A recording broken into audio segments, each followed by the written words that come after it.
News से मैं हूं आपके साथ नदीम अकरम। दोस्तों, मेरी निगाह जो है आज के नतीजों पर बारीकी से बनी हुई है। जहां आप गोदी मीडिया के तमाम एंकरों को देख रहे होंगे, वो ये बताने में गुरेज नहीं कर रहे हैं कि मोदी जी के चेहरे पर यह चुनाव लड़ा गया और मोदी जी ही थे जिनकी वजह से ये 3 राज्यों में जीत जो है भारतीय जनता पार्टी को नसीब हुई है। वो 2014 में जो आंधी तूफान मोदी जी का चला था वो अब भी बरकरार है और उसने परकच्छे जो हैं वो कांग्रेस के उड़ा दिए हैं।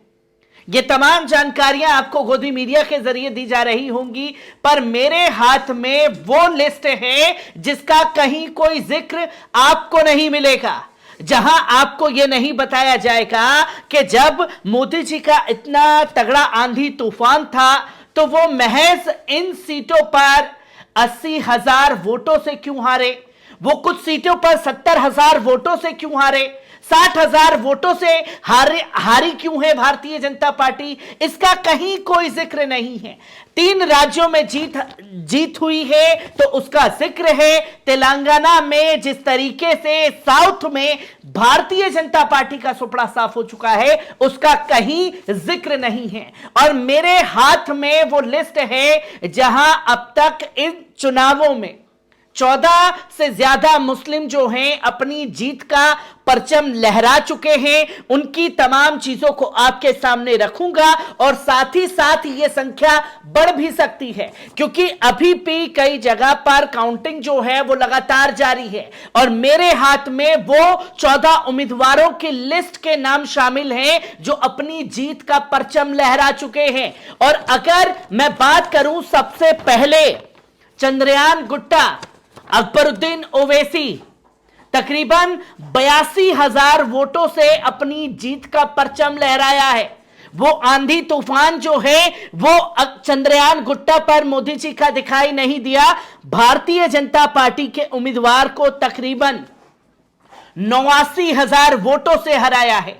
इसका कहीं कोई जिक्र जो है आपको नहीं मिलेगा। और वही अगर बात की जाए तेलंगाना की जो बहादुरपुरा सीट है, वहां से एआईएमआईएम के उम्मीदवार थे मोहम्मद मुबीन, एआईएमआईएम के प्रत्याशी, तकरीबन 68,000 वोटों से भारतीय जनता पार्टी को हराया है, जिसका आप कहीं नाम तक नहीं देखेंगे कि किस तरीके से इतने बड़े मार्जिन से हराया गया है। तो वहीं आपको लेकर के चलूं मध्य प्रदेश की तरफ, भोपाल, जहां 2 मुस्लिम उम्मीदवारों को मात्र टिकट दी गई और कई ऐसे क्षेत्र थे जहां पर मुस्लिम उम्मीदवारों को कांग्रेस चुनावी मैदान में उतार सकती थी, पर वहां उतारा नहीं, जिसका खामियाजा भुगतना पड़ा। पर जो 2 मुस्लिम उम्मीदवारों के ऊपर दांव चला वहां वो कामयाब रहे और अपने दम पर मुस्लिम उम्मीदवारों ने अपनी जीत का परचम लहरा दिया है। मैं बात कर रहा हूं आरिफ मसूद साहब, जो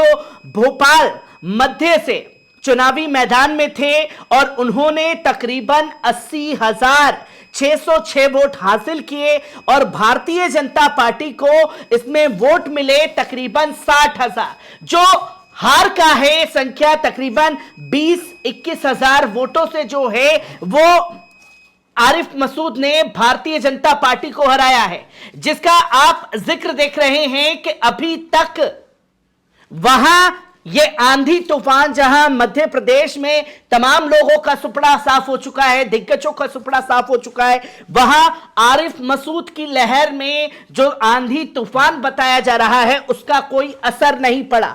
वहीं आपको बात करूं भोपाल की, भोपाल उत्तर की सीट, जहां से आरिफ अकील को टिकट दिया गया था, कांग्रेस के उम्मीदवार, उन्हें तकरीबन 96,000 वोट मिले हैं और भारतीय जनता पार्टी को उनके मुकाबले में मात्र 66,000 ही वोट मिल पाए हैं।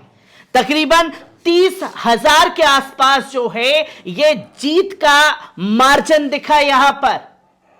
यहां कोई आंधी तूफान काम नहीं आया है और ना ही भोपाल की, मध्य प्रदेश की इन सीटों का आप कहीं जिक्र देख रहे होंगे। वहीं इसके साथ साथ बात की जाए राजस्थान के डिडवाना की, जहां आपको बता दें कि यहां पर कांग्रेस चाहती तो मुस्लिम उम्मीदवार अपनी पार्टी से जिता सकती थी, पर जब किसी और को टिकट दिया गया तो नाराजगी साफ तौर पर दिखी और यूनुस खान जो हैं निर्दलीय उम्मीदवारी पर लड़े और वहां अपनी जीत का परचम लहरा गए। बड़ा झटका है तमाम पार्टियों के लिए, बड़ी बड़ी दिग्गज पार्टी, खासतौर पर भारतीय जनता पार्टी। एक मार्जिन जीत के बड़ा मार्जिन दिखाया जा रहा है, पर इधर तकरीबन भारतीय जनता पार्टी को 22,000 वोटों से हराया है। इसका कहीं आप कोई जिक्र नहीं देखेंगे। जहां 70,000 वोट मिले तो वहीं बीजेपी के जितेंद्र सिंह को मात्र 48,000 वोट मिल पाए हैं। वहीं आप बात करें जयपुर के आदर्श नगर, जो कि रफीक खान कांग्रेस के उम्मीदवार थे, उन्हें 1,04,000 वोट मिले तो भारतीय जनता पार्टी को मात्र 89,000 ही वोट मिले। 14,000 वोटों से अपनी जीत का परचम लहराया है। वहीं जयपुर के किशनपोल की बात करें, किशनपोल विधानसभा, जहां अमीन कागजी कांग्रेस के उम्मीदवार तकरीबन 77,000 वोट जो हैं उन्हें मिले और भारतीय जनता पार्टी को मात्र 69,000 वोट मिल पाए हैं। 8,000 वोट से अपनी जीत का परचम जो है किशनपोल में लहराया है। अब ये बड़े बड़े आंकड़े, कहीं 28,000 कहीं 22,000, इतने बड़े मार्जिन से भारतीय जनता पार्टी को हराया गया है। जहां आप बात करें रामनगर सीट की तो वहां तकरीबन बात करें जुबेर खान कांग्रेस के उम्मीदवार थे, 94,000 वोट उन्हें मिले। और वहीं आप बात करें बीजेपी की तो मात्र 34,000। अब जुबेर खान ने जहां राजस्थान में इतनी बड़ी लहर चढ़ी है, आप लगातार देख रहे होंगे कि इनके चेहरे की वजह से जीते, अब यहां वो लहर क्यों नहीं काम करी? जहां 60,000 वोट से जो है जुबेर खान ने रामगढ़ में हराया है भारतीय जनता पार्टी को। वहीं बात की जाए राजस्थान के फतेहपुर की तो फतेहपुर में हाकम अली खान कांग्रेस के उम्मीदवार, उन्हें मात्र वोट मिले 85,000 और भारतीय जनता पार्टी के खेमे में गए 58,000, 28,000 वोटों से जो है भारतीय जनता पार्टी के उम्मीदवार को हराया है। आप मध्य प्रदेश और राजस्थान की इन सीटों पर कहीं कोई बड़ा जिक्र नहीं देखेंगे, जो कि तस्वीरें लोगों के सामने लगभग आती जा रही हैं।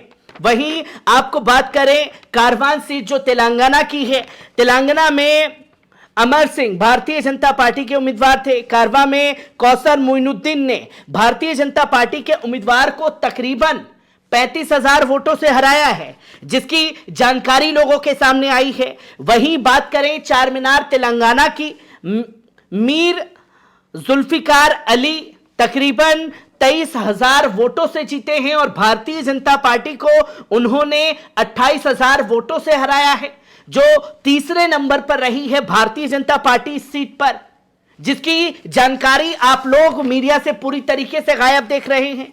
वहीं अब बात की जाए मलकपेट की, मलकपेट तेलंगाना विधानसभा सीट, वहां भारतीय जनता पार्टी के उम्मीदवार को 32,000 वोटों से हराया है। अहमद बिन अब्दुल बलाला एआईएमआईएम के उम्मीदवार 32,000 वोटों से भाजपा को हराया है और अगर उनके वोटों की संख्या देखें तो उन्हें 32,000 वोट मिले हैं, 32 से 34,000 के आसपास, और भारतीय जनता पार्टी को उधर मात्र 2,000 वोट मिले हैं, जिसका जिक्र आपके सामने से गायब है। वहीं बात की जाए नामपल्ली की तो नामपल्ली में तकरीबन 11,000 वोटों से भारतीय जनता पार्टी के उम्मीदवार को माजिद हुसैन ने हराया है, एआईएमआईएम के उम्मीदवार, और यहां नामपल्ली में तकरीबन 2-2,500 वोटों से जो है जीत हासिल की है।